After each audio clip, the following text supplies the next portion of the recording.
Welcome to the Week 14 PFF live pregame show. In case you haven't heard, every single game being played as scheduled, which I'm sure news to all of you guys here today. Hope you are healthy and happy at home. We're going to talk about every single game from a betting, DFS, and fantasy perspective. We'll be here till kickoff, and we're going to start with the first of two revenge games. The best of the two revenge games, which is Deshaun Watson going to Chicago. Obviously, he's talked a lot about how the Bears did not have any interest in him. They had a lot of interest in Mitch Trubisky, who is playing in this game and who is also not very good at football. Deshaun Watson, the number 3 highest graded quarterback, could be in the MVP race if the rest of his team didn't stink. And so that's my question. Is Deshaun Watson good enough by himself to beat the Chicago Bears? Yeah. Brandon Cooks is out today. Kiki QT, I mean, if you started him in fantasy last week, congratulations. That was a really good play. Watson's going to do things with, tight ends today are probably going to be a big deal without Cooks, without Cobb, and without Will Fuller and Hopkins. Obviously, they didn't need him.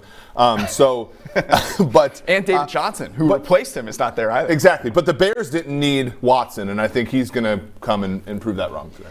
Yeah, I mean, I think the difference between this week and the rest of the season is that it really is just Watson on his own at this point. Like, everybody is out now. They're missing, obviously, Will Fuller, Brandon Cooks. Like, he's had something to work with for most of the rest of the season that really isn't there at the moment. Third downs, I think, are going to be really important in this game. Watson, the one area where he hasn't been great this year is third down. He's got the 15th highest PFF grade on third down. The Bears, though, are number 3 in the NFL in terms of success rate allowed on third down. So that defense, it's pretty good. I think it can cause him enough problems to get off the field a couple of times, and then it's down to Trubisky. Let's just let the record show. Sam Monson is taking the Chicago Bears and Mitchell Trubisky against Deshaun Watson. I'm not. Look, I don't feel good about myself. Is that logo upside down? Because I feel like you're seeing this game upside down. No Brandon Cooks. Obviously, no Will Fuller. No David Johnson. From a Texans perspective, what are you doing fantasy-wise? We got something named Chad Hansen lining up as one of the outside wide receivers. Look, I think we can go back to the well with Deshaun Watson. To these guys' points, Bears, good defense, but you look lately, I mean, Matthew Stafford, Aaron Rodgers, back-to-back weeks over 25 fantasy points, 0 games over even 20 fantasy points against them in weeks 1 through 11. So not exactly playing their grade. And yeah, like these guys are saying, Deshaun Watson, he can make the most out of it. Kiki and Hansen actually are upside wide receiver 3s. And Randy, not Duke, Randy Duke Johnson, that's his real name. RB2 again. Look, we might have gotten a little carried away at first with the RB1 stuff, but when he's out there and David's gone, it truly is a 3-down back role. So even if you don't think Duke is a 3-down back, I do, the Texans do, that's what matters. He's also a good receiver, and they have no receivers. So the chances that they have to use him as a receiver might be pretty high. Khalil Mack is playing in this game. He was questionable with a shoulder. I have one prop that I like for this. I have 2, but just one that I feel really good about because the other is kind of fading Deshaun Watson. I don't want to do that. So the one that I like the most is David Montgomery under 3.5 receptions. It's plus 120. You go find these, of course, at pff.com. With the PFF Elite subscription, see all of the different props that we have an edge on, both overs and unders. Here's the other one. Deshaun Watson under 1.5 passing touchdowns is like plus 140, plus 145. He doesn't have a ton of receivers. He's very athletic. He throws 1 touchdown. Maybe he has to run in a couple scampers? More. Yeah, a couple of scampers there. I'm not saying you fade Deshaun Watson, but just an idea there. Okay, the other revenge game. We're in Cincinnati. We're live. Andy Dalton back in Cincinnati to face the Bengals. On my bike ride over, there was a weather report. Just an excitement in the air for Andy Dalton to return. The Bengals are a 3-point underdog at home. These are 2 of the 3-4 worst teams in the NFL. So total of 44. What gives here? Don't look now, but the Dallas Cowboys have the worst record in the NFC. That's true. And at the same time, they're a lot better than the Cincinnati Bengals. Also, can still win the NFC East with nothing other than winning this game and beating NFC East teams. If they have about a 4% chance of winning the NFC East if they win this game today. I think they not only win, but I think they cover the number here. The Bengals defense stinks. The Bengals offense stinks. Dallas Cowboys then beat Minnesota on the road, which is a pretty impressive win. And the last 2 weeks, they haven't covered, but they've at least – Andy Dalton's been representative. He hasn't been a complete disaster, a complete joke. I think that clears the bar this week for Dallas. So give me the Cowboys -3. Yeah, the Bengals defense. America's team. The Bengals defense is a get-right game for pretty much Yeah, it's a anybody slump out there. buster. Right. So Dallas, they're not a complete train wreck on offense. I know the offensive line is in bits, but they should still roll against Cincinnati. I think the other defense is just as bad, though. I mean, I'm looking at yards before contact per carry right now. 31st ranked team is the Chiefs at 1.8. Then we go to the Cowboys, 2.5, a full 0.7 yards ahead of that. Giovanni Bernard, you might not love the guy. He's not Joe Mixon. He probably is more of a scat back than someone like Duke Johnson, but he has this 3-down role against the Cowboys defense that everybody can run on. I'm starting him over, Kareem Hunt, Clyde Edwards-Helaire, DeAndre Washington, Georgia's got Melvin Gordon. It's tough, but we got to make these decisions in the fantasy playoff. Gio is a 3-down RB with Joe Mixon side. Imagine being in a place where your guy is Melvin Gordon at this point. It's a joke. For anyone out there that doesn't know, it's a complete joke. Actually, your point is really good. I went on this morning, which is when I make all of my fantasy moves on Sunday in a panic, and I had Kareem Hunt in one of my leagues. I was like, this is not great. Not my favorite thing in the world. Giovanni Bernard was available. Now he's in my lineup. The stash. He's going to roll. I feel it. I will just say this. It's quarterback rushing yards over season. This is where we're at in week 14. Andy Dalton his total is 4.5. The Red Rocket. The revenge scamper. It happens. Also, if you are feeling a little spicy today, Brandon Allen, no interceptions, plus 135. How dangerous are you feeling? As somebody who bet the no Drew Lock interceptions on Sunday Night Football, no, absolutely not. Not that dangerous. Okay, Chiefs and the Dolphins in Miami. The Chiefs returning to the scene of the crime when we were there. It was not a pleasant evening for me, but the Chiefs are a 7-point favorite in Miami, total 50.5. And here's the question I have: the Chiefs have not been covering lately. Okay, they just have not. Is that a fluke or a sign that they're maybe being overvalued? Yeah, in a couple different ways. They haven't done really well on the back end of their defense, and they haven't gotten through for their bettors. And I think one of the reasons is they're having a difficult time putting teams away because they can't get a pass rush. I mean, Chris Jones has been fine this year. He's in the top 5 or 10 or whatever in pressures. Is this Frank Clark slander coming? Yeah, I mean, Frank Clark has 5 games this season with 1 or fewer pressures, and he's not injured. Like, he's just bad. And while the Dolphins' offensive line isn't one of the better groups in the league, I don't think that really matters. The Denver Broncos aren't. The Carolina Panthers aren't. The teams that they've faced and struggled against in recent weeks haven't been great offensive lines. That's going to give Tua, I think, enough time to have a pretty good game today. And the Chiefs on the back end, Matthew is questionable. Like, if he's out, that's a really rough one for their defense. I think there is a positive. Damian Wilson's going to be inactive, which means William Gate Jr. is going to play, which I think that they need as far as speed on the defense. But the Chiefs are still figuring things out defensively, which means I think you're going to see points in this game. I'm not betting any prop in this game under, except for possibly interceptions. But I don't know if I can back the Chiefs here in anything other than a teaser. That's perfect, because I need that side of the ball to come through for me if what I think is going to happen is going to come true, because I'm banking on the other side of the ball, right? Ooh. Patrick Mahomes this season has 1 PFF grade below 60, and it came against New England. The last time he graded below 60 before that also came against New England. So New England South, Miami, is going to cause Patrick Mahomes relative problems, right? He's not going to become bad. He's still going to put up a ton of yards and points. The Chiefs do that even when Mahomes isn't playing great. But it'll slow him down, right? To the point where all they need is for Tua and that offense to be functional, and suddenly you've got a game that's, relatively close and not a touchdown spread. Yeah, the Chiefs, though, this season have slowed games down to a point where their overs are not a lock anymore. Like, they try to run the football probably too much. And in these games where they're winning against the Dolphins is not their trophy. Like, right. That's a trophy for some teams during the season. But the Chiefs literally just want to get out of these games with a W. And we saw it against Tampa. We've seen it against Carolina. We've seen it against all these teams. That's why it's really hard to back them laying more than a touchdown, because that's really not their goal isn't to run up the score on teams. They don't have anything to prove until January or February. I get the Chiefs defense isn't a unit we're afraid of, but I mean, Tua, I thought played his best game of the year last week. He had Jakeem Grant, for a potential 50-yard bomb that he just straight up dropped. Would have been a lot better in the box score, but 19 points against the Bengals. The week before that, they had Fitzpatrick, 20 points against the Jets, 13 points against the Broncos. Even if Tua plays out of his mind and scores 24 points, I just don't think that's going to be enough. And because of that in fantasy, it's just hard for me to get behind many of these Dolphins. Okay, DeAndre DeAndre Washington. He's going to be the guy with Salvin Ahmed, Matt Breida, and now Myles Gaskin out. But even then, chill out, low-end RB2, and even, Mike Gesicki is my tight end 10, Devontae Parker, wide receiver 26. I just don't think this Dolphins offense, while Tua is improving, is all that, just great for fantasy land right now. You're not buying into Elijah McGuire revenge game? Not this week. Not this week. Damn. I have 2 props. Patrick Mahomes. You guys are haters.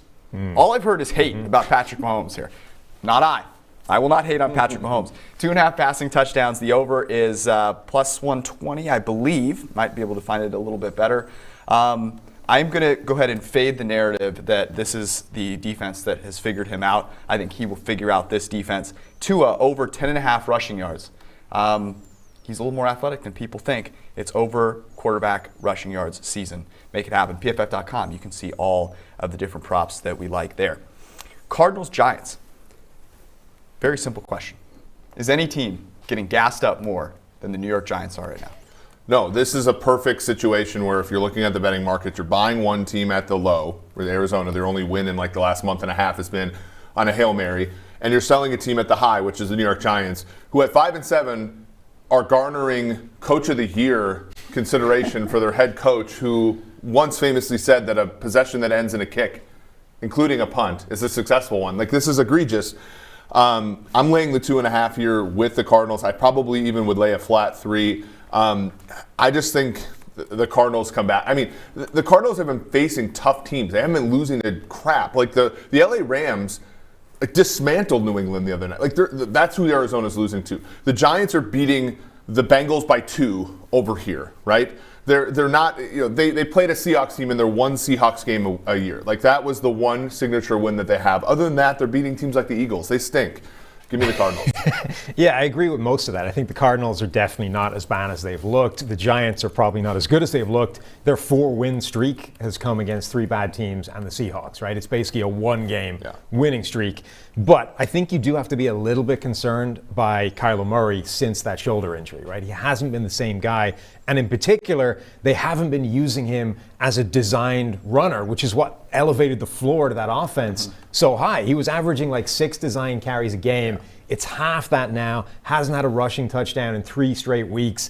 They need him to be like a viable part of that run game. But do you think that that's probably going to be what they do now? I mean, they look now at 6-6.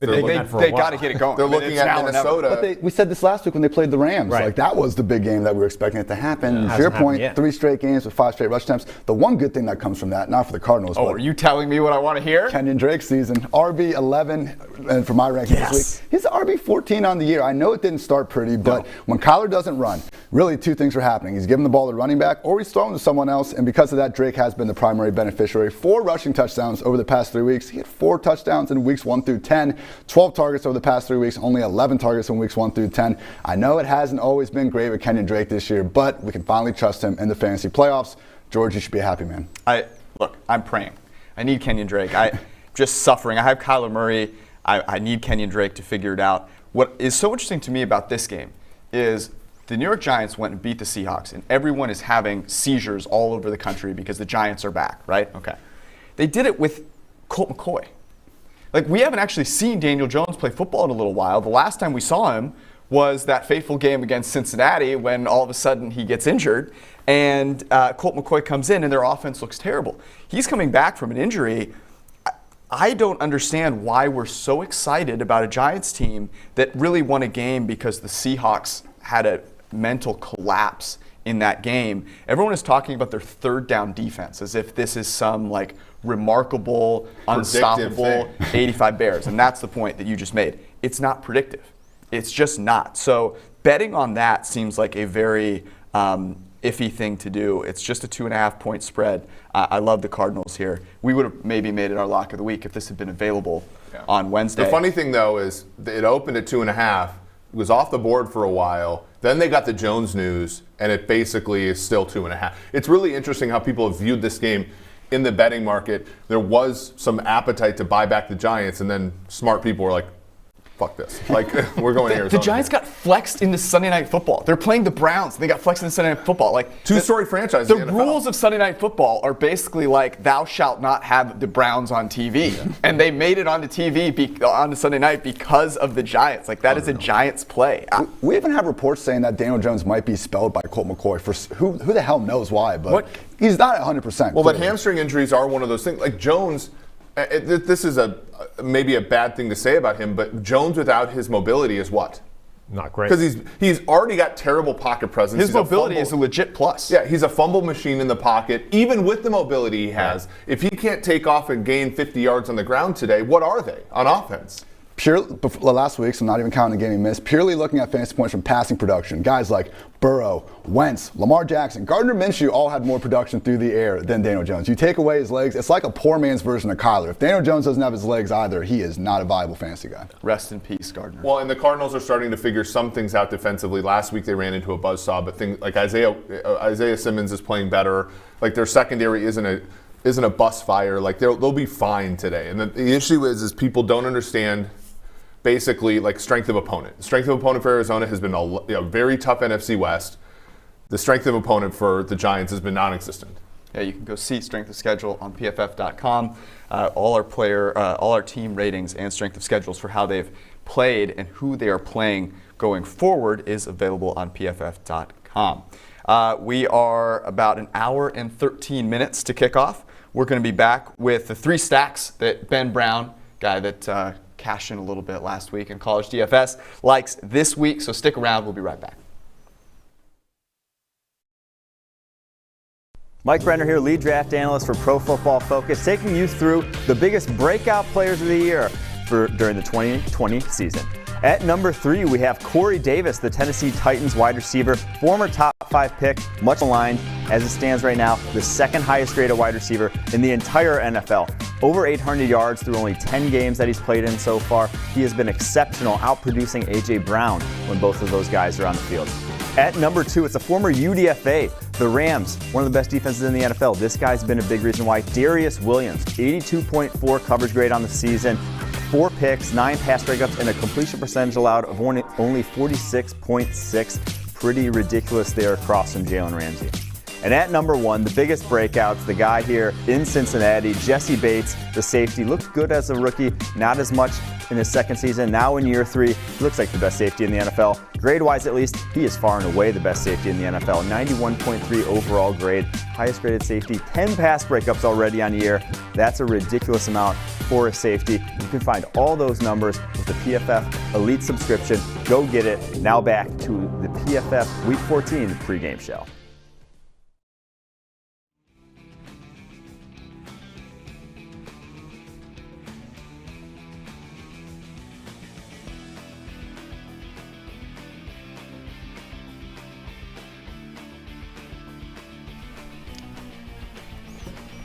If you go to PFF.com, you can read all of the great fantasy and DFS content that we have up there. Ben Brown, our colleague, writes a stacks article every single week, focuses on the stacks that are going to be low ownership overall if you combine the stack. Has some great ones here. We're going to highlight 3. We're going to start with the Packers and Lions game. Matt Stafford, Marvin Jones Jr., TJ Hawkinson, and then paired with Devontae Adams. Eric, what do you like most about this one?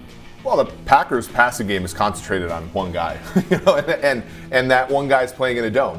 When most of his season-long statistics are outdoors, I think he gets even a bigger boost over base rates this week, especially against the Lions defense. They haven't had a CUDA in a while.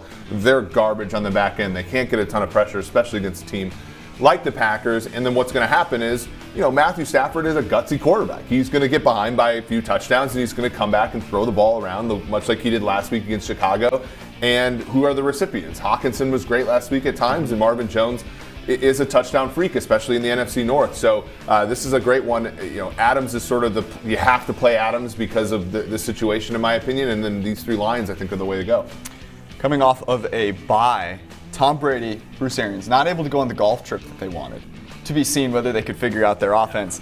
Brady, Godwin, Gronk paired with Adam Thielen, who figures to be a guy that sees a lot of volume in a game where the Vikings are playing from behind. Yeah, I mean, Brady reeling after losing the culture war with Arians. Fat Lenny inactive, can't dump it to Fat Lenny to own the libs anymore. So he's going to have to go somewhere else. He's going to have to go to Chris Godwin. He's going to have to go to Rob Gronkowski. Those are going to be the players. The Vikings defense, no Eric Kendricks, right? So that in the middle of the field is just going to be a barren wasteland for them defensively. They struggled with young corners, especially on the interior of the defense. So I think those are the guys you have to go with. Jefferson's going to be the guy that everybody wants. I think it's going to be the guy that Tampa Bay puts a ton of attention on. They have pretty decent corners, especially on the outside, but on the inside, where Thielen likes to make his money, they're pretty bad. Devin White, Sean Murphy-Bunting, not productive this year. Every time Tyreek Hill goes to Florida, he absolutely rakes. The Super Bowl against the Bucs, now they're playing the Dolphins, and they're going to probably run a lot of cover zero, which means if they're going to beat it, Tyreek Hill's going to be streaking down the sideline. And then you pair Mahomes and Hill up with Mike Gesicki. If there's one thing we know about the Chiefs' defense, it is that the middle is soft. Absolutely, and speaking of soft middles, the Dolphins' defense is sneakily a good one, right? But much like Tampa Bay, we're looking at their slot corners and they haven't been good. Noah Igbenogany's been a below replacement level player. Their linebackers are good in that Patriots way, but not in the covering way, right? They're good guys like rushing the passer and stuff. So, the middle of the field I think is going to be open for some people, and Hill is a guy that frequents that area, and obviously Gesicki. Without Damian Wilson, they're going to have a rookie starting in Willie Gay Jr., maybe some Dorian O'Daniel. None of those guys have the experience, I think, to bet. Those are the three that we highlighted, but there are more. If you go to pff.com, you can check out all of the great DFS content there. Get yourself ready. There's only a few weeks left. It's now or never, so make it happen. We've got a Vikings-Bucks conversation that you don't want to miss because Eric teased it. He's got a lot ready for all the Vikings fans out there. We'll be right back.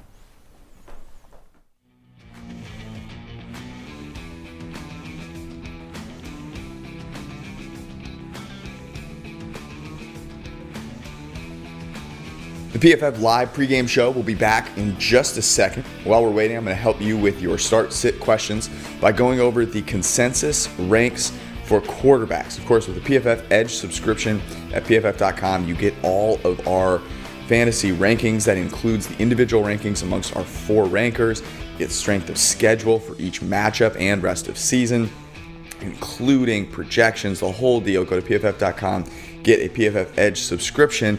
I'm going to start with quarterbacks. I'm going to go 1 through 20. Here we go.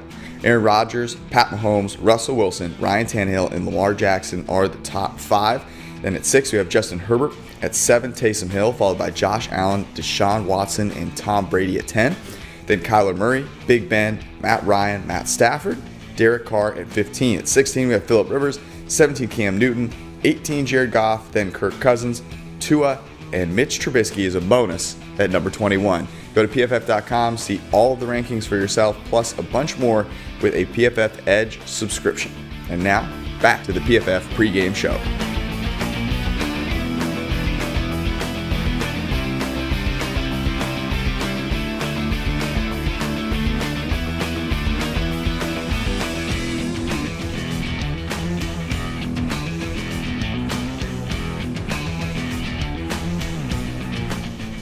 One of the most anticipated games of this week are the Vikings going to Tampa Bay because the Bucs did not look great over the past couple of weeks. Their offense has been sputtering a bit, but they're a 7-point favorite at home against a decent but not great Minnesota Vikings team. When I see this, what I am reading is that people expect that the Bucs have kind of figured it out here. So my question is, do they have to figure things out to cover this number? No. I mean, the Vikings, this is a really tough game to analyze because Tampa Bay hasn't, they struggled against the Giants, but for the most part, their bad games have been against good teams, right? They lost to the Rams at home, but that looked like a bad loss. But in hindsight, it's, the Rams are a pretty good team. Obviously, Kansas City's a great team as well. So when you look at this game, Minnesota is coming off of a homestand where they went 2-1. They outscored their opponents by 1 point. That was Dallas, that was Carolina, and that was the Jacksonville Jaguars, a combined record of 8-28. So how much do you really take from this resurgence of Minnesota? I don't know. The matchups here really would be what keeps me from taking Minnesota, but the issue is, I guess, when I look at this, it's like Kirk Cousins is right now playing better than Tom Brady. So That's where I'm going to side here, as much as it pains me. Yeah, the crazy thing is that through that run of bad teams, the Vikings were like favored by 10 points every week, which was madness, right? Equally, I don't think they should be underdogs by like 7+ points against a team like Tampa Bay, who, yes, where they've struggled has been against good teams, but it's also been against teams that have had capable defenses that know how to attack that offense, right? And have essentially posed them questions within their scheme that they haven't yet had answers for. Do the Vikings have that, though? Because their pass rush is trash. Eric Kendricks is out. Their corners are young. So no.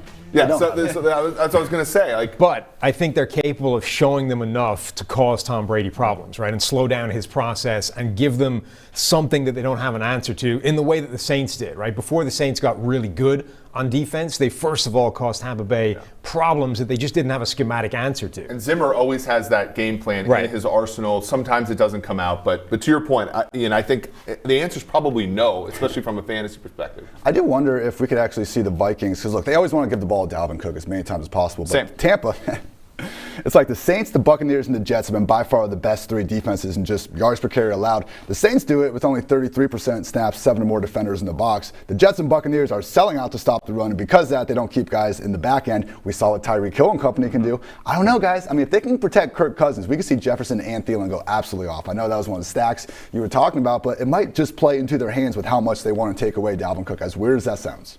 I am buying the Minnesota Vikings as an underdog through the back door. Like, that's where I want to buy them. I want nothing to do with Minnesota Vikings front runner, 7-point favorites. Nothing. But if they're down 14 in the fourth quarter, I have no doubt that Kirk Cousins can pad his stats in the fourth quarter with a little Thielen love, a little Justin Jefferson. And I think about the Bucs, and their biggest problem has not necessarily been that they don't throw the ball well. It's that they refuse to throw the ball. They run the ball on first down about as much as any team in the NFL. I think they're one of like 5 teams that does it more than 50% of the time, which is hilarious given that Tom Brady has, over the course of his career in New England, dominated throwing on that down. I think one of the most impressive coaching performances this year was the Monday night where the Rams came in against Tampa Bay and threw the ball all but like 4 downs in the first half, knowing that front four is tough for any offensive line to block. If the Vikings don't take from that, they are going to get behind by a ton because they're going to run the football on early downs, and Kirk's going to do some shit in some third down that's going to keep them from scoring on a drive. And I don't know, like, if this game gets in a shootout where the Vikings are super efficient and super intentional about getting the ball to their playmakers, I think they can win. But they've never shown that propensity this year. What are you doing with Ronald Jones this week, given that Fat Len not active? Yeah, starting them everywhere. I mean, we were already high on Rojo before that news. Bruce Arians to come out after week 12 saying that Jones needs at least 20 touches per game. Now, we can dig through the receipts and find that Arians has said that a lot over the years. But, now he's, putting in these actions out, actually making a coach's decision to bench Leonard Fournette. It makes sense. Ronald Jones has been their best running back all year. I know he has stone hands, but with the ball in his hands, he's been doing some good things. I mean, we're looking at 4 games, over 100 yards, and we've seen that he has that home run hitter ability to take one play the distance. So Vikings with Kendricks out and just in general, I don't think being all that great of a defense, even if Rojo's efficiency isn't sky high, we're talking about a lot of scoring opportunities. Get him in there. I'm starting him ahead of, Josh Jacobs, Dobbins, Gallman, Miles Sanders with confidence. Jacobs back this week. Ronald Jones, receiving yards prop is 7.5. Just saying. He's got no competition with Fat Len stone hands, so it's all Rojo this week. I also really like Adam Thielen over 5.5 receptions. Jamel Dean not playing. Carlton Davis is playing, and I'm not sure that is something you should worry about given how other good receivers have played against him. So over 5.5 receptions for Adam Thielen. Of course, you can find all of the props on PFF.com. Broncos, Panthers, a couple of teams ranked in the mid-20s. Panthers are 23rd ranked team. Broncos number 25, Drew Lock, continually battling to sustain the quarterback position in Denver. He's got some truthers out there. Every time I watch him play, I'm stunned by the fact that they exist because he can't throw the ball in the ocean and continues to throw the ball downfield and come nowhere near any of the receivers he's intending to throw the ball towards. And for that reason, the Panthers are more than the 3-point favorite. It's now out to -4, total at 45. And so I find myself having to bet on Drew Lock because of the number. Are you in the same place? Yeah.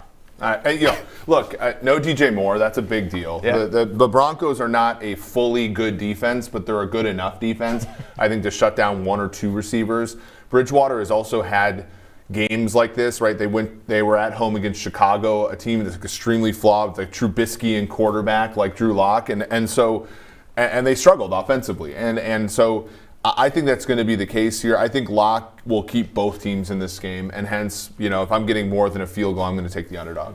I just want to take this opportunity to be sad about Jerry Jeudy and how he's being destroyed by Drew Lock. And I've got a nice little food analogy. I know you love those. I'm here for it. Jerry Jeudy right now is like a fine, dry-aged ribeye that then gets ground up and used for burger meat. That is what is happening with Drew Lock throwing in the football. He has a wide receiver rating, so the passer rating of the ball thrown towards him of 50 this year.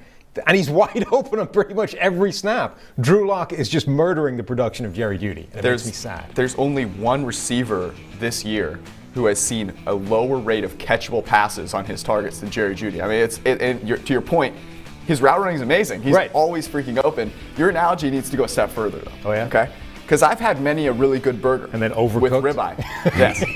But then you take it, you just put it on the grill, you walk away, and like 10 minutes later you come back and it's a hockey puck. Nice. That is what is happening to Jerry Okay, Jeudy. we get it. Drew Lock, not good. But among the not good quarterbacks out there, he has one of the wider range of outcomes, I think. True. He is a top 5 quarterback in big-time throw rate, and only Trubisky is worse in turnover-worthy play rate. I mean, I truly think every time this dude throws the ball, he thinks he's going to find a way to complete it somehow. And to his credit, without Cortland Sutton and stuff, okay, I'm standing a little too hard here.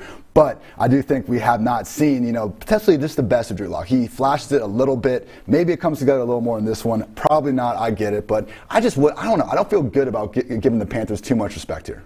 Is it a bad thing for Denver if Drew Lock and the team goes on a run like he did last year where they go like 4-1 down the street? Like, that's a bad thing for Denver long term, isn't it? Well, it is if it happens the way it did last year. Last year it happened, but it wasn't because Drew Lock was playing really well. And he had this weird touchdown to interception ratio, which people love to cite hilariously in the year 2020, that gave people false confidence. But when we saw them play the Chiefs, every time he tried to push the ball downfield in situations where it wasn't there, it was a disaster. If he could figure out how to throw the ball at intermediate, short levels of the field, get to his first read, and then, instead of launching it downfield under pressure, maybe run the ball a little bit, use a little bit of that athleticism that he has, he would hit his over rushing yards prop of 10.5. And that's what I'm looking for. I think there might be something to this, though. I think they watch that tape from Kansas City and they go, look, you just can't keep forcing the ball 20 yards downfield. You're not Patrick Mahomes. Stop trying to be Patrick Mahomes. It's just not going to work for you. And if they do that, I do think they can keep it close with the Panthers. Teddy's rushing prop 13.5, by the way. Gutsy. Just gutsy. Just saying. Quarterback scampering. No DJ Moore. Maybe he has to run the ball a little bit more. Titans are a 7.5-point favorite in Jacksonville. Total of 52. Obviously, the Titans got kind of run out of the building against the Browns in the first half. Made a valiant comeback effort in the second half. Couldn't quite get it done, obviously.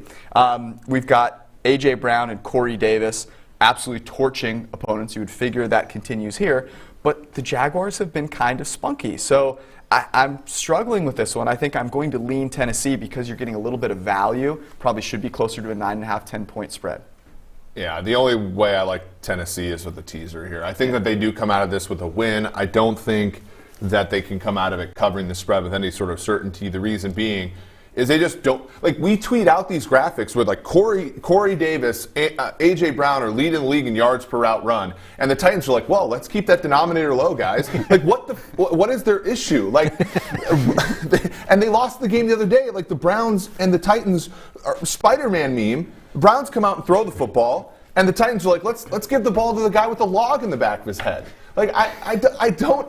The Titans don't do the things that are necessary to be as good as they. Yeah, if you look at the pure power rankings, they should be favored by this much in this game, but they're not. And the reason is when you look at this game, you just have to bet it how it is and not coach the bet. Yeah, if we were coaching Tennessee, I think this is a lock, but I just can't. I can't do it today. That's the funny thing, right? Because as much as they should be a lot better, their game plan is hand it to Derrick Henry and hope that he makes magic happen. And that last week against the Browns, it didn't really happen, in part because they got down so big so fast. But they've been so reliant this year on basically Derrick Henry or A.J. Brown doing something crazy. And The good news is they've done that a lot against Jacksonville over the past couple of games. So you go back to the start of last year, Derrick Henry is averaging 4.5 yards after contact against the Jags. He's got 15 broken tackles. A.J. Brown has 100 yards after the catch. Like, those two didn't fire last week. They will this week. But last time they played, I mean, it was the same issue, though. Like, they can't get pressure, right? And Mike Lennon looked pretty good against a Vikings defense that can't get pressure. Did he? I mean, he did 2 picks. His touchdown should have been picked. Yeah. I mean, he's throwing the ball downfield, which I appreciate. It's fun to watch. Highest deep ball rate in the league. Mike Lennon, good for you. Come on, though. Like, at some point, I feel like this is just not going to go well. Give me the Titans all day, and both AJB and Corey Davis. I know volume's an issue, but you know what? These guys are making the most out of it all season long. I mean, to only see Devontae Adams and the Vikings wide receivers ahead of Corey Davis in PFF receiving grade, that's wild. 4th-year jump, just like Devontae Parker. I'm pro those guys. I'm giving them the ball more. That's where I'm at, because like they're playing amazingly, and Ryan Tannehill has played. I mean, he has basically the same number of snaps this year as he did last year because he started out later, and he's basically grading the same. I mean, he's answered a lot of the doubters. Now just give him more of an opportunity. They just don't have faith in the straight drop back game with Ryan Tannehill. They just don't. Like, I don't know why that is. Maybe they're seeing something in practice. Where do you have DJ Chark ranked this week? Chark this week, I have him as 31, so, upside wide receiver 3. I do think he can be prioritized because Glenn's been throwing it so far downfield. We cannot trust James Robinson, always James RB1son, but other than that, we cannot trust any of these wide receivers. Chris Conley was back for the first time last week, and we saw, Colin Johnson, Laviska Shenault's got a thumb injury, so what we've learned in Jacksonville all throughout the year, some guys have good weeks, but the floor is so low for pretty much everyone other than Robinson. So Chark, if you're an underdog, you need a big week, but otherwise, please stay the hell away. AJB, Corey Davis. Feed them, please. You gave a very passionate Tennessee Titans take there. You are taking the Jags, though, plus 7.5. Yeah. I want to point that out. I mean, look, as much as those two are going to fire, I'm with Eric that I think they hold themselves back by how they actually play the game. This, to me, though, feels like the one place where – so the Titans go through the whole season, right? And we keep talking about this. We go, they need to throw the ball more. They need to throw the ball more. Then they play the Jaguars. They run the ball, and they run all over the Jaguars. They come back to Tennessee, and they go, see, look, we told you. We just need to run the ball more. The Titans could be the second best team in the AFC. If they played the game the way the Bills do, they would be. The Bills make all the right decisions. They probably have a worse quarterback, Remember when the Bills went to Tennessee? Yeah. And Tennessee just and the Titans hit all the right buttons, and they won, right? But right now, the Bills are the second best team in the AFC, and the Titans are the could have been, I think, at this point. The wide receiver turned quarterback, Ryan Tannehill, over 10.5 rushing yards. That is available, obviously, at PFF.com. You can see we have a nice positive edge there on Ryan Tannehill. I'm all for him scampering. You got to establish the run, and one way to do that is Ryan Tannehill on the scramble. Also, maybe a little design run action near the goal line. I could use it for my fantasy team, I'm just saying. We are, about 52 minutes to the puck dropping on week 14. We'll be right back with Ian's start sit in about 60 seconds. Mike Renner here again, breaking down the best free agent signings we've seen from the 2020 season. At number 3, it's one of the cheapest that we saw all offseason. Xavier Rhodes, going to the Indianapolis Colts, had a terrible year in 2019, had to sign only a 1-year, $3.25 million deal there in Indy, but he has been exceptional. Perfect fit for that zone-heavy defense, an 80.9 coverage grade already on the season. At number 2, it's the Browns offensive tackle, Jack Conklin. Got his 5th-year option declined in Tennessee, and that's been to the Browns' enjoyment because he signs there a 3-year, $42 million deal, and he's been one of the best right tackles in the NFL. 83.6 overall grade, 11 pressures all season long, just what the doctor ordered there for Baker Mayfield. At number 1, the guy who was always going to be the best free agent signing, it's Tom Brady. Yes, the offense hasn't been quite the juggernaut we expected, but this is still very much a Super Bowl contender, and that was not true before he arrived there. 89.0 overall grade on the season, and for a 2-year, $50 million deal, what they're getting in return, pretty ridiculous. Now back to the Week 14 PFF pregame show.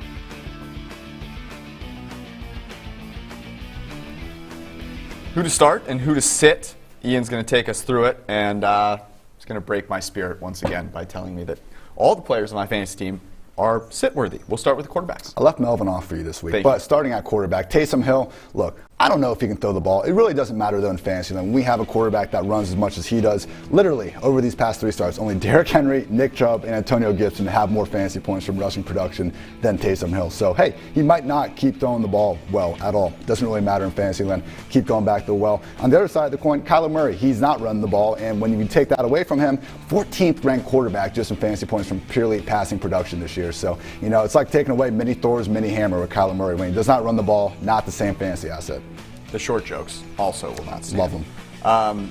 At running back, J.D. McKissick is a guy that you're starting, and this is another shot at me because Antonio Gibson, a player that I have dearly been waiting for to break out, he finally does, and now It's been nothing but hate towards J.D. McKissick only because we want Antonio Gibson to get those touches. Well, now he's out of the picture, so now it's like McKissick versus Peyton Barber. Now we can get behind J.D. McKissick. But even if Gibson was out there, man, we see how often they throw him the ball. He has 11 more targets in the slot or out wide than any other running back this year. Like, they just love feeding him targets. And to his credit, it's a just safe way in the offense, and Alex Smith clearly comfortable with him. Clyde Edwards-Helaire, just the opposite of safe at this point. I mean, saw him last week, emergency only. He seems to be over the illness. I'm expecting him to have his usual role. The problem is that usual role is about 50% snaps with Le'Veon, Darrell Williams taking away the fantasy-friendly pass down work. So just not a situation we can approach with much confidence in the fantasy playoffs.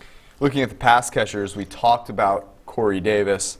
Interesting to see a Steeler receiver here after they've just been lighting the world on fire past couple weeks. Yeah, I got Corey Davis ahead of, Robbie Anderson, Amari Cooper, Cooper Kupp, even Chris Godwin. Seriously, we can trust Corey Davis now. We had the one goose egg against the Bears. Other than that, he's been absolutely fantastic. But yeah, I don't know why Chase Claypool was 4th on the wide receivers in snaps. He didn't play 50% snaps last week. It makes no sense to me. I think he's been their best wide receiver all season long, but doesn't really matter what I think. It's what the Steelers think, and right now Claypool is way more of a boomer bust wide receiver 3 than what we saw earlier in the year. Moving on to tight end, Irv Smith. It's risky because, he's coming off, I believe it's a back injury, and we could see some sort of limited snaps, but Kyle Rudolph is out, and as we see in Minnesota, Houston, Seattle, a couple of these places, good tight ends all around. You remove one from the equation, and we truly do have a tight end one option. On the other side of things, though, just stay away from this Eagles offense pretty much as a whole. Miles Sanders, maybe if you have to, I get it. He's still a top 25 back, but we have no idea what we're getting with Jalen Hurts yet. It's probably going to be basically just good for him in the same kind of Taysom Hill mold, but it's just impossible to know, what they're going to do in the receiving game. So wait a week. We've got the Cardinals in week 15, Cowboys in week 16, but for now, do not test the Saints defense. We've got a little Colts, Raiders, and we're going to talk about the Jets. Why? Because why not? They're funny. In about 60 seconds, stay with us.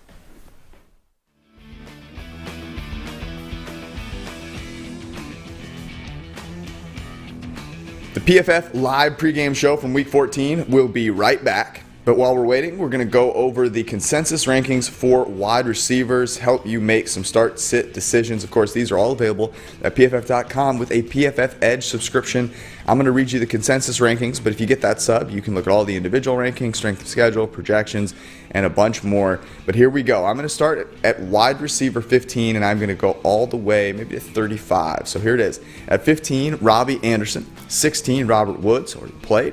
17, Chris Godwin, followed by Devontae Parker, Mike Evans, Deontay Johnson, and then Brandon Cooks at 22. At 23, Cooper Kupp, who already played.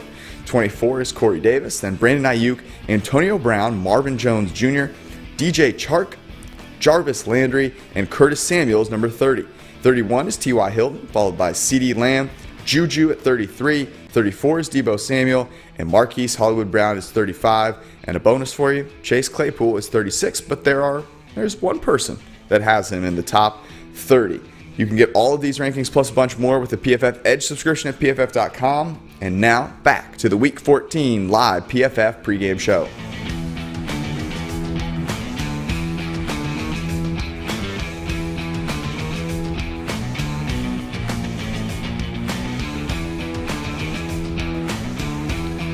Very big game in the desert this week. The Indianapolis Colts, our 10th ranked team against the Raiders, our 18th ranked team. The Raiders, our home dogs, have been flipping between 2.5 and 3. Right now, seeing it at 2.5, total of 52.5. The Colts, the better team here by about 4 points according to our power ratings. And I think that lines up with where I'm at, which is the Colts are just a better team. The Raiders are relying on Derek Carr and some of their stars. Is that something that any of you are buying? Yeah, the old quarterbacks, you like them against teams that can't get pressure. The Las Vegas Raiders are a bad defense in general, but they're even worse at just getting pressure. So give me the Colts here in a very important game in the AFC. Yeah, the Colts are all about Dr. Jekyll and Mr. Rivers. Still hasn't had a single game this season with an average PFF grade in the 60s. In this binary Twitter world of either good or terrible, Philip Rivers is that quarterback. He's either good or bad, nothing in the middle this season. And my gut says against the Raiders defense, you've got to get good Rivers this week, right? I would think so. He's been insulting the Raiders like for years. Like he had that game with the Chargers where he was just calling out their formations at the line of scrimmage. Yeah, I think this is a spot. And it's always been a struggle with this passing game because they just spread it around so much. They got wide receivers, tight ends, running backs, and Rivers knows where to go with the ball. But if we are going to take a chance on a T.Y. Hilton or Michael Pittman, this is the matchup to do so against the Raiders. So, I'm not buying this big resurgence from Hilton necessarily. Again, it's been one guy just depending on the week really all season. But this is the matchup to take a chance on a crowded passing game like this. Yeah, Damon Arnett and Jeff Heath both inactive for the Raiders here. Well, that leaves them with Jonathan Abram, he's great. Really good. He knows what he's doing at all times. He's never out of position. And it's interesting. The Colts are a team with the way that they've played and with what Frank Reich has done with kind of nothing, that you expect to rise to the occasion in these games that matter. Whereas the Raiders, I get in this trap every single year. They start winning a few games early. People start paying attention to him. I'm like, oh, John Gruden, he's fun to root for. The respect that Derek Carr now deserves is being given to him. And then they all of a sudden just like completely shit the bed.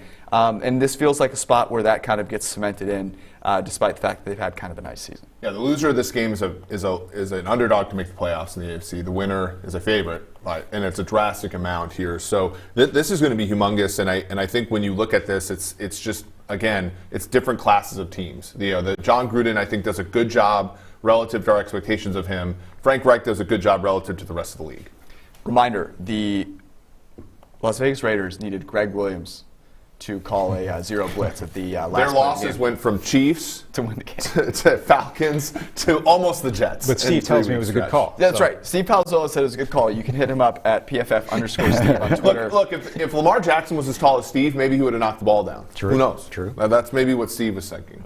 Yeah, he could have gotten Didn't there. have the players. Speaking of the Jets are going to Seattle.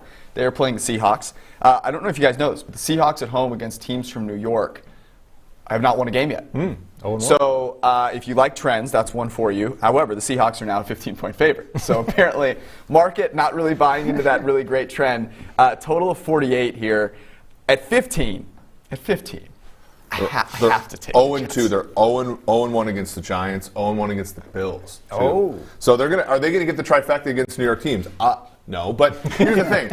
I can't, the Seahawks defense is too bad to lay anything over a touchdown against literally any team. I know Crowder's out, if I'm not mistaken. I think Mims is out with personal issues. That's really been what's hurt the Jets is when they haven't had weapons. They've been the worst offense in modern league history when they've not had their wide receivers, and I think that's probably what you're going to see here. Now, the Seahawks are a slump buster from normal offenses, so that's like where the immovable object meets the the unstoppable force here. But I can't touch this game. We have seen the Seahawks over the past 2 weeks not play good, but they played the Giants and Eagles, fellow bad passing games like the Jets, and they've each finished under 200 yards. So I've seen some people getting cute, streaming Sam Darnold and stuff. I want Brashad Perryman, and that is it. And even that's okay, who really wants Brashad Perryman? But he could give us something here. I mean, he's going to be bigger and faster than any corner Seattle can put on him, and just by far the worst defense all year in fantasy points per game allowed to the position. So to your point, Mims being out, Crowder, if he's not out, he's very banged up. Give me Perryman, and that is it from this offense. Colt McCoy was the quarterback last week, though. So in thinking about that, Colt McCoy, not very good. I can't even believe that he's still a backup in this league. At least Sam Darnold is a guy that can do some things. I mean, Colt McCoy is Alfred Morris played well against the Seahawks. Do we see Frank Gore inspired by his son, giving everybody the sauce for Southern Miss the other day? I don't know. It's the Jets, so it's definitely possible. But unless Russell Wilson goes back to playing like the best quarterback in the NFL, the Seahawks are not covering 2 touchdowns against anybody. I don't care who they are. The last time he had a PFF grade above 90 in a game was week 4. He's had 1 grade above 85 in that period. Wilson needs to get back to being Russell Wilson. He was the most valuable player in the NFL last year per PFF WAR. He is now 4th behind Rodgers, Mahomes, and Deshaun Watson, who plays for a 4-8 football team. And now he's got a dream get-right spot. Yeah, that's true. Okay. He does have a dream get right spot. But neither one of us is going to lay that number. No, of course not. There's no way. But you, in fairness, you have some belief in your boy, Russell Wilson. Yeah. Passing on this game. Well, but here's the thing. Like, I think, a couple weeks ago, we both kind of thought that they were going to finish the season strong. I don't know if they're going to win out or whatever, but I think that the pieces are in place for them to finish the season strong. The issue is, and it's the same thing with the Titans, did the Seahawks overreact to that Cardinals game where they ran the football and they beat a division rival relatively soundly and say, okay, now this is the way that we want to play Seahawks football again?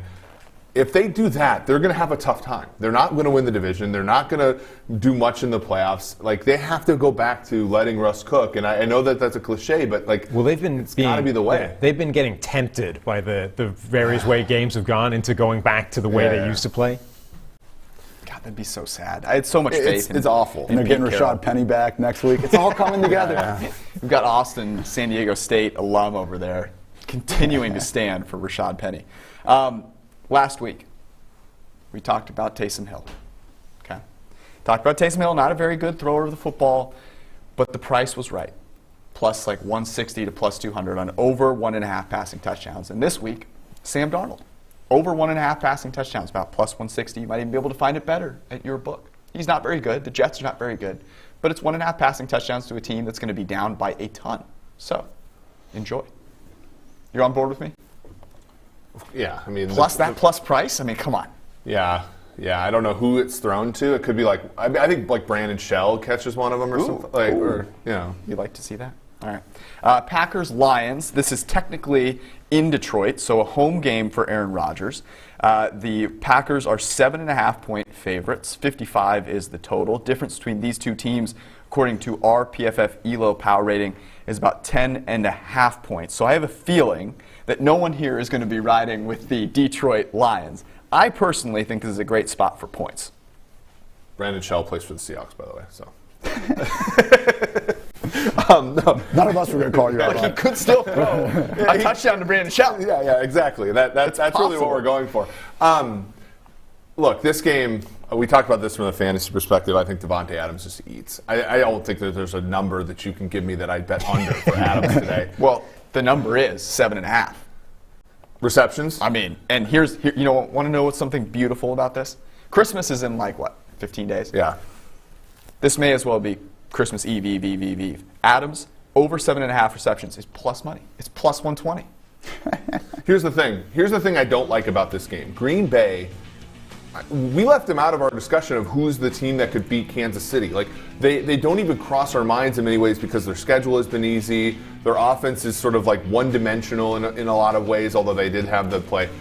I mean, they let an Eagles team that was dead to rights last week come back against them and cover the number, if not for a long touchdown. Detroit is on the second week of a new head coach. There's some statistical evidence that it makes a difference. They didn't quit, right? They got behind big to Chicago. This is a number where you talk about the Vikings being being a backdoor team. I do think Detroit could be a backdoor team at home with, so the types of things that can induce points, like their kicking game is really good. Their receivers are fine, and the Packers defense is not very good. It's sneakily been bad all year. So not that I'm going to take the Lions here, but I'm inclined to think the Packers could extend, but that's why, I think the Lions' backdoor is pretty open here, so I'm going to just say pass. That's what scares me about this game generally, is that Green Bay is such an obvious favorite. They're so obviously going to put up points, which means you're down to Matthew Stafford just playing YOLO ball, which can go any which way, right? He can either bring them back and have this being a really close, high-scoring game, or he could have one of those games where he just doesn't do well and it becomes a mess. Last year, Week 17, they needed that game to get the 2 seed over the Saints, and they let David Blau control the football game the entire time, and they needed an Aaron Rodgers God mode one drive. He was garbage the whole game except for one drive. And so I don't know, second division games are tough, and I think that's going to be a lot of the discussion over the last month. I was just going to point out that game and say we literally saw them underperform in this spot around this time last year. The one guy from the Lions we want this week is Marvin Jones. Since Week 10, Deontay Johnson, Keenan Allen, Robert Woods, Devontae Adams. Only guys with more targets than Marvin Jones. With Galladay's sideline, he truly has been the number one wide receiver. Production's been a little bit hit or miss, but I see people really worried about what Jair Alexander could bring to the table. Fantastic corner. No one's debating that. But he hasn't even been shattering since week 7, and he's not really, there's only 1 or 2 guys in the league really that consistently go into the slot. So, shadow matchups, it's a good tiebreaker, but it's not something that we need to base our entire fantasy decision on. So give me Marvin Jones. He's my wide receiver 25, ahead of Devontae Parker, Chase Claypool, Brandon Ayuk. Good players make good plays in good games. Athletes, they adjust. Here's the teaser that is way too good to actually come through, and it is the Packers teased with the Chiefs. So basically the Chiefs and the Packers both need to win. It's way too good to be true. Yeah, that's a lot safer one. It's still live here at 8.5. You get down to the 2.5. Once it gets to 9, I think then it's not worth it doing because there's just not there's so much probability. Who worries you more? I'm Kansas City. Really? Yeah. So there's a familiarity here where You're saying tonight at 1 a.m. I'm sitting here, tears streaming down my face because the Chiefs lost to the Dolphins. There's familiarity here where I think the Packers end up prevailing more often than not. There are things that are unforeseen in the Chiefs versus Miami game that I think keeps me a little bit uncertain about it. Are you calling the line soft? Is that? I think they're both kind of soft. Professional expectations manager and both teams soft. Sorry.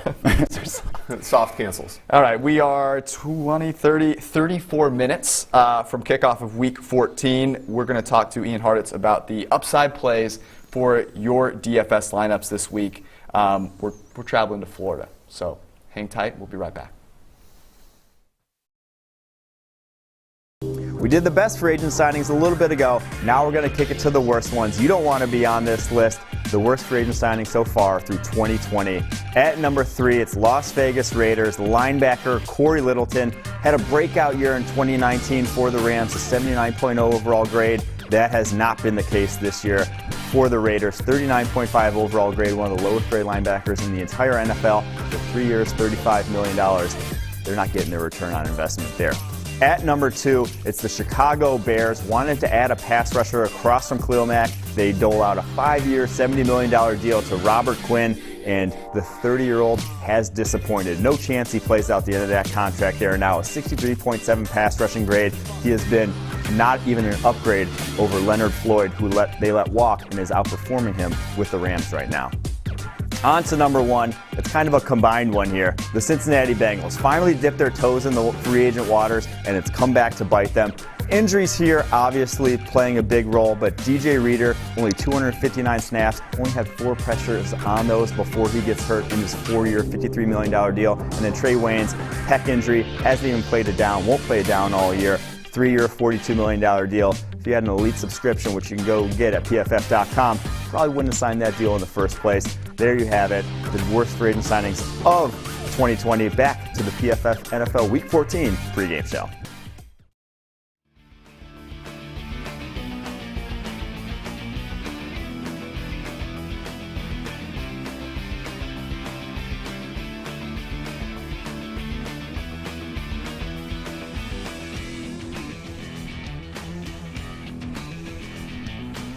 If you're looking for the guy that is going to make you a lot of money this week in DFS, you're going to have to pick someone that other people don't want to pick. And so with the guys that he likes the most, the copter play, Ian Hartitz, take us through it. Upside guys for this week. Ronald Jones is someone that I'm loving this week, and he is my number 1 helicopter play of Week 14, 6,100. The ownership might be a little bit higher than we were expecting, but you know what? It should be, because he is in a fantastic spot, particularly with the Leonard Fournette news, with him being a healthy scratch. Tampa Bay backfield has really been who the hell knows what's going on over the past 2 years, but it seems like maybe, just maybe, coming off their Week 13 bye, Bruce Arians is going to do what's right, and that is feature Ronald Jones against a Vikings defense that, not the worst run D in the league, but a defense that I do see Tampa Bay scoring plenty of points on. Also love Kenyon Drake at 5,500. With Kyler not running, Drake has as many touchdowns over the past 3 weeks as he did in weeks 1 through 10. Also has more targets than he did in the first 10 weeks of the season. So Drake disappointed a lot of people, but now he's getting that true RB1 workload that we've been hoping for really the entire way. Mike Williams at 4,700 and a potential shootout between the Falcons and Chargers that we're going to talk about here in a little bit. Look, Keenan Allen's great, but I think Mike Williams is truly one of the most overqualified wide receiver 2s in the entire league. Herbert, complete dud last week against the Patriots. Don't quite see that happening again against a much worse Falcons defense. And then finally, Brashad Perryman at 3,900. Look, I know it's gross with the Jets. I do not want you to go with Sam Darnold or any of these running backs, but with Denzel Mims out, Brashad Perryman is the clear number one on the outside. And to his credit, with the Browns, with the Buccaneers, and now with the Jets, Brashad Perryman has put a lot of good football on film over the past 3 years. Been a long time since we saw him really collapsing as a member of the Baltimore Ravens. And under 4K for someone that legit has 100-plus yard and a touchdown upside, sign me up, George. I'm here for the Brashad Perryman love. I'm very nervous about the Kenyon Drake stuff. Yes. Terrified. I think I'm going to turn on the TV. I'm going to see Kenyon Drake get the first handoff. He's going to smash into the offensive line, gain 1 yard, hurt himself, and he's out. Well, can you knock on wood or something? Help me out. I'm trying to reverse jinx myself, okay? I need Kenyon Drake to figure it out. We've got some fun games to discuss here coming up. We've got Eagles and Saints. The Jalen Hurts hate from Eric. I'm looking forward to hearing. And then we're going to talk about Sunday night, Bills and Steelers. Do I still think the Steelers are overrated? We'll find out.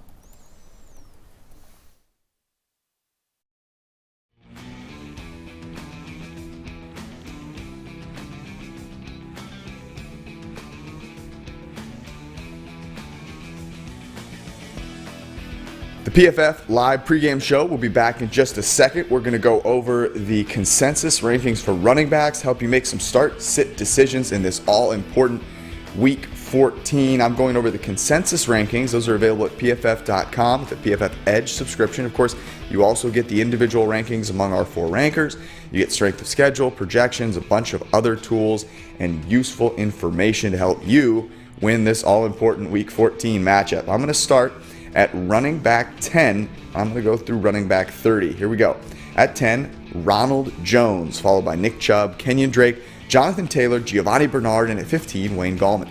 MG3 is at 16, followed by J.K. Dobbins, Cam Akers, J.D. McKissick, and Miles Sanders at 20. Then Kareem Hunt at 21, Raheem the Dream Mostert at 22, CEH at 23, Devontae Booker, Nyheim Hines, Damian Harris, who already played, Devin Singletary on Sunday night, Duke Johnson Jr. is 28. 29, Chase Edmonds, followed by Latavius Murray. Todd Gurley is number 31, followed by Leonard Fournette, Adrian Peterson, and Ty Johnson of the Jets at 34.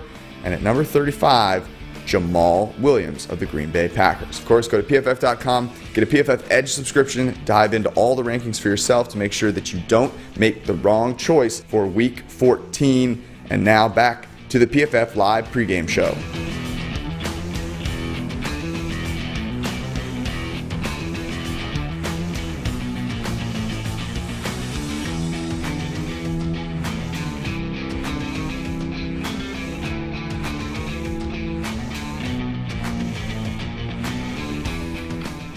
One of the most highly anticipated games of this week, and neither of the starting quarterbacks for the Eagles or the Saints are playing in this game. And that's what makes this so incredibly exciting, because Taysom Hill is quarterbacking one of the best teams in the NFL, maybe the second best team in the NFL. They are, according to PFF ELO. And the Eagles now get Jalen Hurts, which is a dramatic upgrade from what was one of the worst quarterbacking performances that we have ever seen in what Carson Wentz was doing. It's a 7.5-point spread. I understand that the Eagles with Drew Brees should be a heavy favorite in this game. But with Taysom Hill, do they really have the explosiveness on offense to run away from Jalen Hurts? Yeah, now that this is up to 8, I do want to think about the Philadelphia Eagles here. And the reason why is obviously the 2-point conversion math, right? They did it against the Seahawks the other day. Eight's a keyer number for a team like Philadelphia. And while I do think Hurts will struggle, I also think Taysom Hill will struggle, and he's going to make, I think, too many mistakes for them to extend in this game. And Hurts, I think, will limit. Like, that's going to be the one mandate for Hurts, is going to be don't make mistakes, right? And the Saints defense is very, very good, but there are redeemable parts about Jalen Hurts. So give me the Eagles at +8. You're willing to admit now that there are redeemable parts about Jalen Hurts. I'm not saying. But here's the thing, like. People are going to have expectations of him that I think are unrealistic early on because of the competition. Right. He's not going to be the silver bullet to everything that's gone wrong in Philadelphia, but he should at least give you a baseline to figure out what the hell else has gone wrong, which Wentz wasn't doing. He was playing so badly that you couldn't work out what else was broken because that was his level of play. The interesting thing, though, I agree, is the Taysom Hill side of this, right? Taysom Hill's grade against Atlanta is 78. Taysom Hill's grade against not Atlanta is 47. So the Eagles, I would say, split the difference somewhere between Atlanta and not Atlanta right now. And if Taysom Hill splits the difference, they're probably not a giant favorite. So let me ask this question. Jalen Hurts is an accurate thrower of the football. He was very accurate throwing the football in college. It's basically only Joe Burrow was more accurate. Now, Joe Burrow obviously threw with more anticipation. There were a lot of reasons to believe he was going to be better. But Jalen Hurts also has the measurables of a running back. Okay? You look at a guy like that, Doug Peterson, I know we've given him some flack for his play calling. He's got to be creative enough to throw some new things in with Jalen Hurts over the course of a week. Like, to me, there is the same unknown that the Saints threw at the Falcons with Taysom Hill. There's a little bit of that with the Eagles and Jalen Hurts, and he doesn't give you the, oh, I'm dropping back in the pocket, now I'm having a mental breakdown, now there's brown stuff all over the pocket that Carson Wentz gave you. Like, every single time he dropped back, it was a total disaster. Jalen Hurts doesn't do that. Like, he actually has some competence, some calmness, some leadership. I don't understand why we're not more excited to take the Eagles. I think this is a great spot for the Eagles. Better quarterback. And it's not going to be like this one-for-one matchup that they're used to. Like, what's the old saying? You know, the number one swordsman doesn't fear the number two swordsman. He fears the unorthodox swordsman. And they don't really know what's going on with this Eagles offense. It could be different. And Jalen Hurts might just be better than Taysom Hill right now. To your point, we at least know we can throw the football against, you know, someone that's not the Falcons. We'll count the, you know, SEC and Big 12. But last week with Taysom, I mean, I thought the box score was fine, and his PFF passing grade was good, but still 3 fumbles, 2 more, you know, picks that were dropped. I just think he has had 3 straight games where they've been able to play with awesome, positive game script. Who knows what happens if the Eagles can just even get up 10 points or something? We might see this Saints offense just become a shell of themselves. What are you doing with Alvin Kamara?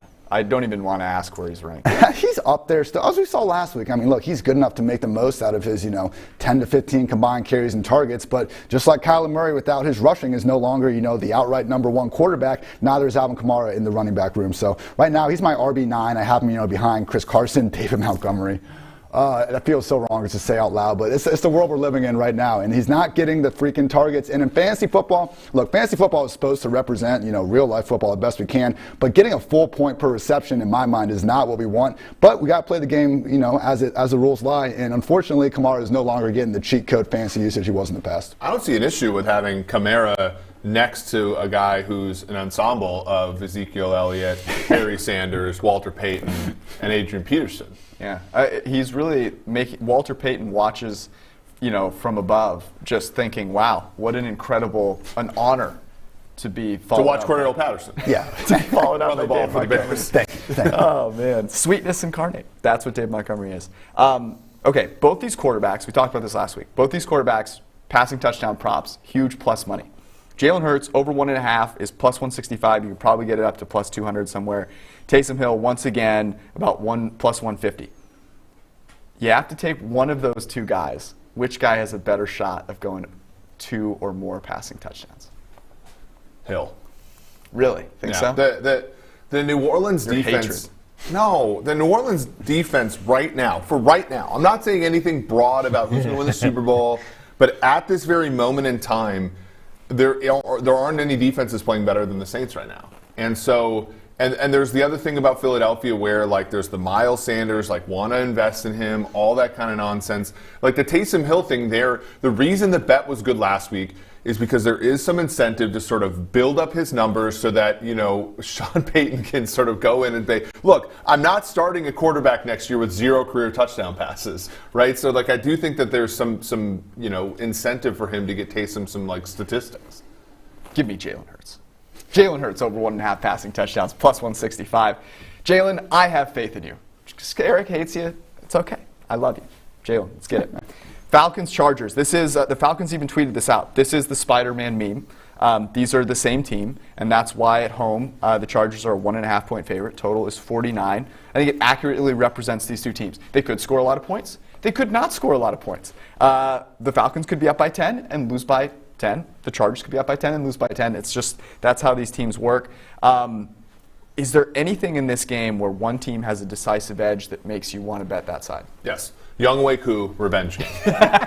Okay? This game, like, that's it. I'm just kidding. I mean, these two teams are the Spider-Man meme personified. And, you know, I think that the market is stunting the Falcons because no Julio Jones. They still have really good weapons. The Chargers are, I think the Chargers are worse at in-game stuff than even the Falcons are. So give me the Falcons. I do wonder if the gloss has come off the Justin Herbert thing just a little bit over the last few weeks. We were talking earlier in the season, what he was doing was built so much on this, incredible, highly volatile stuff. Third downs, right. pressure. He's got one above-average PFF grade in the last 4 weeks, and that came against the Jets. Now he's had some tough competition, but if you're looking at which quarterback do you have more confidence in, Matt Ryan over Herbert, it might be Ryan time.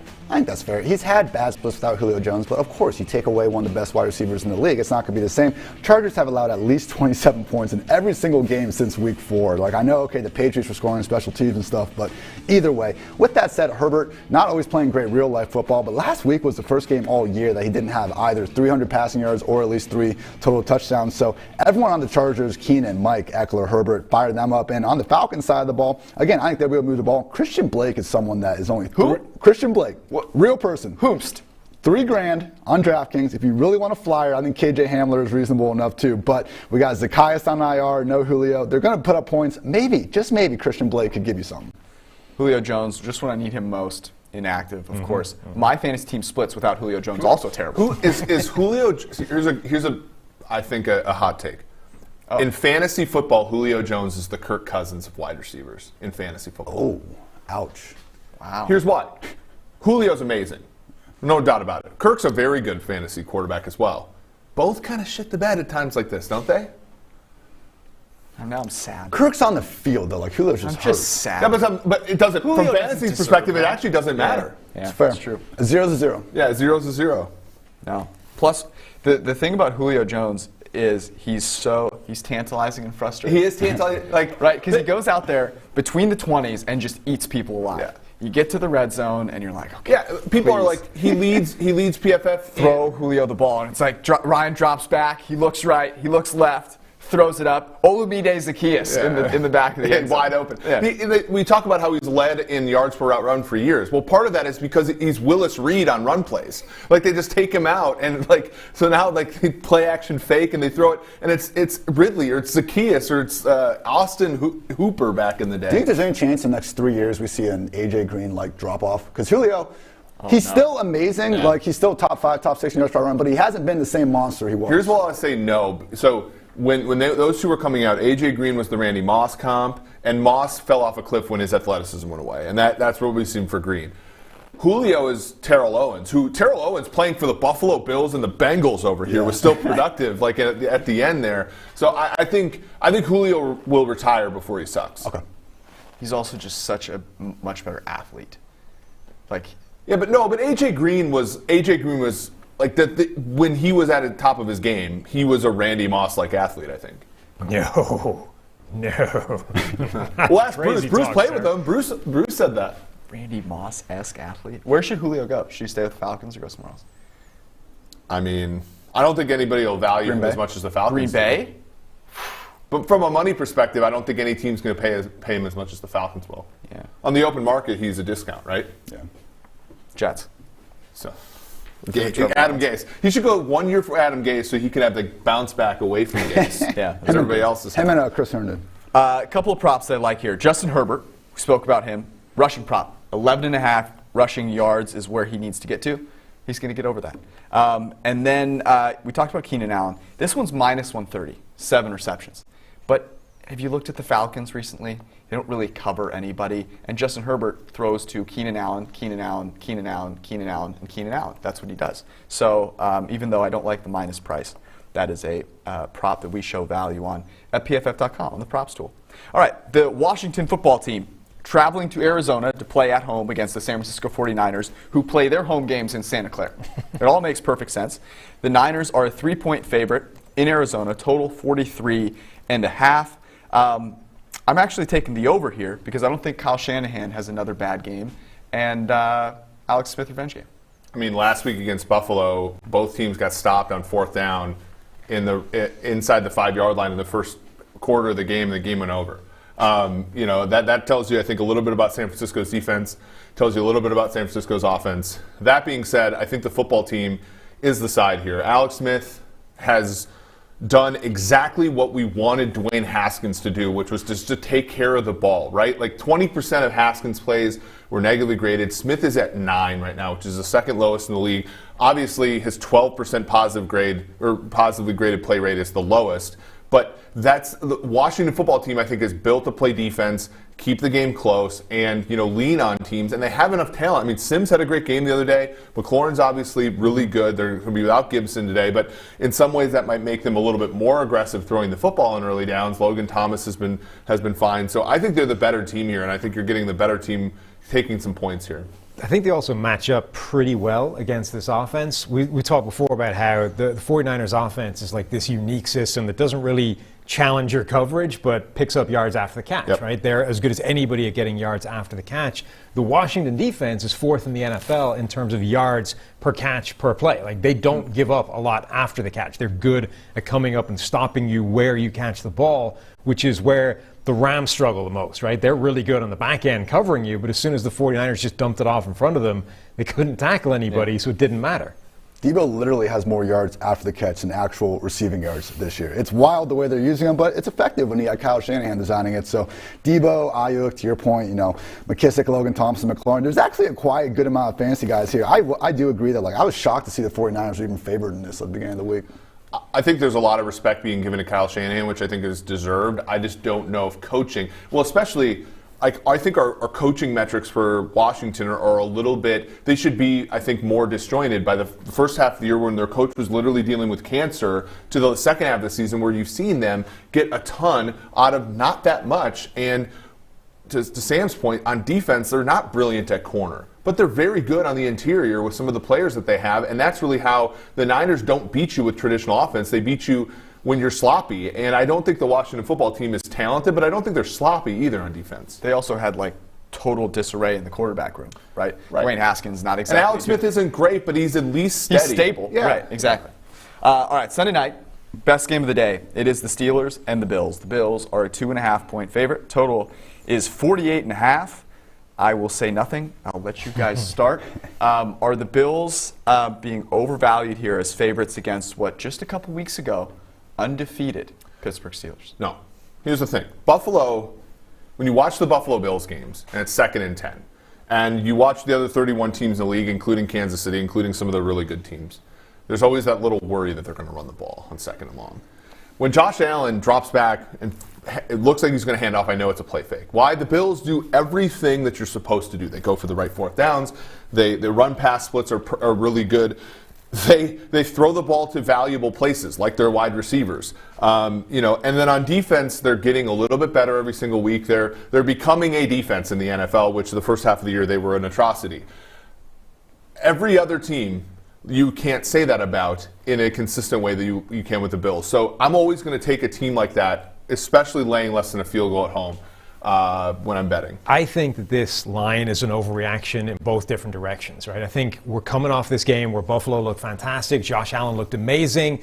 He hasn't looked like that guy for most of the season, right? He needs to play at that kind of level for the Bills to be the second best team in the AFC that you're talking about. And Pittsburgh, I don't think, are as bad as they looked like they were against the Washington football team. That result had been coming for a while. They've been riding their luck. They were due to lose a game. They weren't as good as the Chiefs. Someone say they were overrated. Right, exactly. I think that's fair. But they're not as bad as they looked against Washington. That was a weird game coming off the COVID stuff. It was a trap game coming anyway. They were pissed off that they had to play the Washington football team on this short week. The Steelers shouldn't have been favored on the look ahead to begin with. I think that's the point. But then the other thing is they're not going to drop as many passes as they've dropped the last 2 weeks. The difference between them and the Chiefs is margin for error, right? They don't have the kind of margin for error that the Chiefs have. So when they drop 5-6 passes in a game, it kills them. When they don't do that, though, they're capable of putting up some points. But the issue is when their offense is still rolling, they're going to score, 24? 24 is not going to be enough to beat the Bills. Right, like that. Especially not with a banged-up defense. I mean, first we lost Devin Bush, then Bud Dupree, now Joe Hayden's out. I mean, how many more guys can you lose and still be a consensus top 3 unit?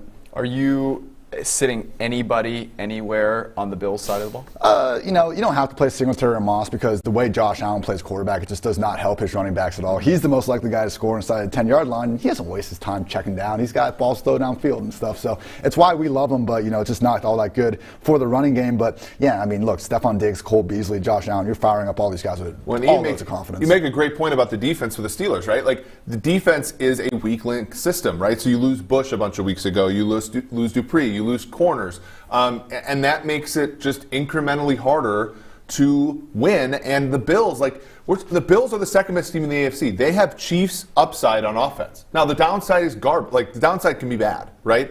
But when you're betting this game, you're not worried about the Steelers winning this game by 17.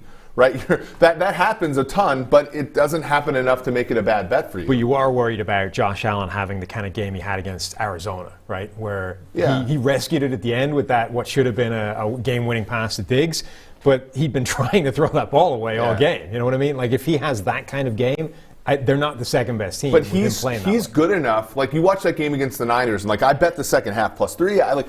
I took the Bills because I knew that they were going to keep their defense didn't stop the Niners all that much, right? But they just kept the foot on the gas the entire time, and they had the players to press it, right? Like Cole Beasley is a top 10 player this year in WAR among the wide receiver position, and then he's their second best option, right? And then they have Diggs in the offensive line that's pretty good, and Allen who brings a ton in the run game, This is a team that presses all the easy buttons, and in addition to doing that, unlike a team like Washington who just beat Pittsburgh, they have the talent to sort of press it and make it a huge force multiplier in offense. And Pittsburgh, here's the thing with the Steelers' offense. There just isn't a big play component to this offense. No. They do not push the ball downfield. They do not do that well. Ben Roethlisberger is throwing the ball short of the sticks at a higher rate than anyone except for the aforementioned Alex Smith. Okay, they're just not taking. So they need their receivers to make huge plays every time that they catch the ball, and they're not even catching the ball. To your point, right? Their best receiver, Chase Claypool, wasn't even playing that much. So from an offensive perspective, the Steelers are not a good offense, and this is very clear when you look at the data.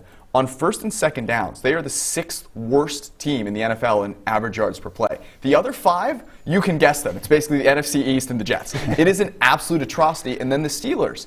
And the way that they've been managing to overcome this is that they have played well on third down. Big Ben has graded really well. He's a top 6 quarterback on third down. But that's something that's very unstable. It's very hard to replicate from game to game, whereas the Bills are very sound on first and second down. I could see the Bills not just winning, but getting out in front and just not letting the Steelers back in it, because the Steelers' offense is not one where maybe in the past couple of years with Antonio Brown, I would have said, yeah, they're obviously going to keep the game close. They're going to come back from any deficit, and I just don't see that anymore. So, yeah, get your victory cigar ready? Yes, Colin Cowherd has my back on that. I'll have the cigar and the tequila ready for tonight. I hope it'll be a good game, though, because this is one of the better Sunday night games that we've had an opportunity to watch. You'll want to tune in, especially before the game. Your boy Steve Kornacki will be talking about the playoff probabilities brought to us by PFF. It should be a lot of fun. Thanks for tuning in to the PFF live pregame show for Week 14. Have some fun today. Stay safe. We'll see you guys next week.